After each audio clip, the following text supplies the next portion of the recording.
Arrow modelling show मध्ये देशभरातले नौखे तसंच काही प्रोफेशनल पॅरामीटर क्लब देखील सहभागी झाले होते। विमान उडवण्याची जिद्द, आकाशात झेप घेण्याचा थरार या सगळ्या पायलट्सच्या चेहऱ्यावर साफ झळकत होता। टेलिमास्टर, बलून बस्टिंग, अगली स्टिक ही सगळी विमानं अवतरली होती पुण्याच्या SP कॉलेजच्या मैदानावर। या एरो मॉडेलिंग शो मध्ये भारतातून अनेक विमानप्रेमी आपापल्या विमानांसह सहभागी झाले होते। काही तरुण शिकाऊ तर काही बाळ जहांगीरदारांसारखे या क्षेत्रातले दिग्गज। बाळ जहांगीरदार गेली 40 वर्ष एरो मॉडेलिंगच्या क्षेत्रात काम करतायत आणि 2 जागतिक विक्रम देखील त्यांच्या नावावर जमा आहेत। कन्याकुमारी ते काश्मीर आणि कराची ते ढाका असं क्रॉस कंट्रीमध्ये विमान उडवून रस्त्यावरून उडवत नेऊन आम्ही 2 जागतिक विक्रम केलेले आहेत। एरो मॉडेलिंग बद्दलच्या प्रेमापोटीच ते या शो मध्ये सहभागी झाले होते।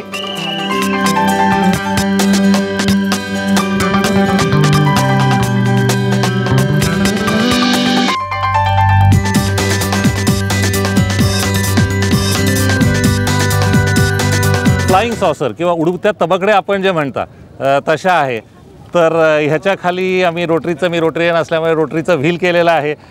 इकडनं टार्गेट शूटिंगसाठी हे केलेलं आहे।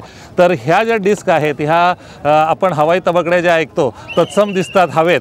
ह्याला कुठलाही एरोफॉईल किंवा विमानासारखा कुठलाही शेप नसताना ह्या अतिशय विमानासारख्या व्यवस्थित सगळ्या विमानाच्या कसरती ह्या करू शकतात। या आकर्षक विमानांच्या ताफ्यात होत्या काही उडत्या तबकड्या। टेलिमास्टर म्हणून ह्या विमानाला म्हणतात। आम्ही जे क्रॉस कंट्रीत वापरलो होतो त्याच्या तत्सम हे विमान आहे। ह्या विमानात इथं सामान ठेवायसाठी खूप जागा आहे। तर हे एरियल फोटोग्राफी, फ्लॉवर ड्रॉपिंग, आता तुम्ही बघाल की खूप फ्लॉवर ड्रॉपिंग करू आणि याच्यासाठी हे विमान वापरलं जातं। ह्याच्यात खूप वजन नेता येतं आणि हे आम्ही स्पेशली डिझाईन केलेलं विमान आहे। हे जे विमान आहे दुसरं हे ट्रेनर टाइप ऑफ विमान आहे। जे तुम्ही बलून बस्टिंग बघाल की हवेतले जे बलून्स आम्ही बस्ट करतो सिंपल विमान, त्याच्यासाठी हे विमान यूज केलं जातं। कोणाला जर नवीन शिकायचं झालं तर हे टाईपचं विमान यूज केलं जातं। त्याच्यानंतरचं हे जे विमान आहे याचं नाव आहे अगली स्टिक। तर हे अगली स्टिक विमान जे आहे हे खूप एरोबॅटिक विमान आहे। हे हवेत सगळ्या प्रकारच्या कसरती करू शकतं, उलटं उडणं, सुलटं उडणं, लूप्स, रोल्स या सगळ्या प्रकारच्या कसरती करू शकतं। या सगळ्या विमानांना पुढे इंजिन असतं। हे जे इंजिन आहे हे मेथेनॉल किंवा पेट्रोलवरती चालणारी इंजिन आहेत आणि 2 स्ट्रोक इंजिन आहेत। हाताने फ्लिक करून प्रॉपेलर चालू होतो। एरो मॉडेलिंग लोकप्रिय करण्यामागे भोळे सरांचं योगदान मोठं होतं। त्यांच्या मार्गदर्शनाखाली एरो मॉडेलिंग शिकलेले त्यांचे अनेक विद्यार्थी केवळ त्यांच्या प्रेमाखातर या शो मध्ये सहभागी झाले होते। इथे मी आज एक नवीन प्रयोग करणार आहे, तो कलर स्मोक। प्रात्यक्षिक जशा खरोखरच्या विमानांमध्ये होतात तसं छोट्या विमानांमध्ये लिमिटेशन्स आहेत आम्हाला, तरी पण कलर स्मोक इमिशन मी एरोबॅटिक करताना करणार आहे आणि नक्कीच हे पुणेकरांना नक्की आवडेल याची मला खात्री आहे। आज स्वर्गीय भोळे सरांचा स्मृती दिन मनवण्याकरता मी खास नागपूरहून आलो आहे की भोळे सरांचा संबंध आमचा गेल्या 30 वर्षापासून आहे।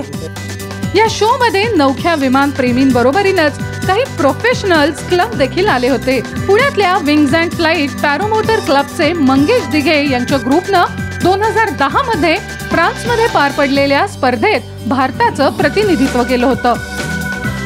आता जे आपण बघतो याला पॅरामोटर असं म्हणलं जातं।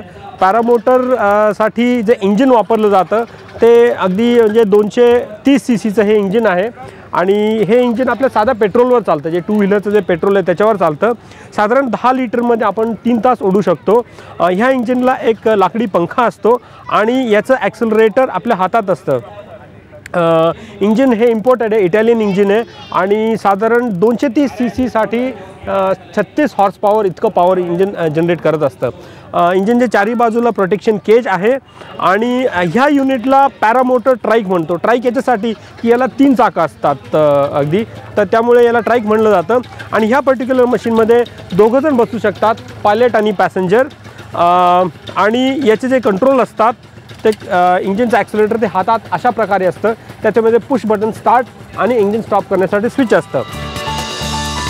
या पॅरामोटरला मागच्या बाजूला पॅराशूट बांधलं जातं आणि मग विमानानं टेक ऑफ केल्यावर आकाशातले ढग, पक्षी यांच्या दुनियेत आपल्याला हरवता येतं. मात्र आकाशात सुरक्षितपणे उडायचं असेल तर काही गोष्टी जमिनीवरच शिकून घ्याव्या लागतात. सुरुवातीला ग्राउंडवर प्रॅक्टिस करावं लागते, मग काही मोटर विरहित उड्डाणांचे प्रात्यक्षिके करावं लागतात आणि हळूहळू जसं आपण फ्लाईंग करत जातो तसे आपले स्किल डेव्हलप होत जातात. आणि जितके स्किल्स आपले डेव्हलप होतील, जितकं आपलं वेदरचं अंडरस्टँडिंग, हवामानाचं अंडरस्टँडिंग जितकं चांगलं होईल तितकं सेफ आपलं फ्लाईंग होत जातं. त्यामुळे सेफ्टीला खूप अनन्य महत्त्व आहे. डिसिप्लिन याच्यामध्ये आहे, सेल्फ कंट्रोल आणि नॉलेज, स्किल्स एवढे डेव्हलप झाले की हा स्पोर्ट एकदम सेफ असू शकतो. या खेळातली नशाच अशी जबरदस्त आहे की वयाचं भान हरपून अनेक मोठी माणसं इथं मूल होतात.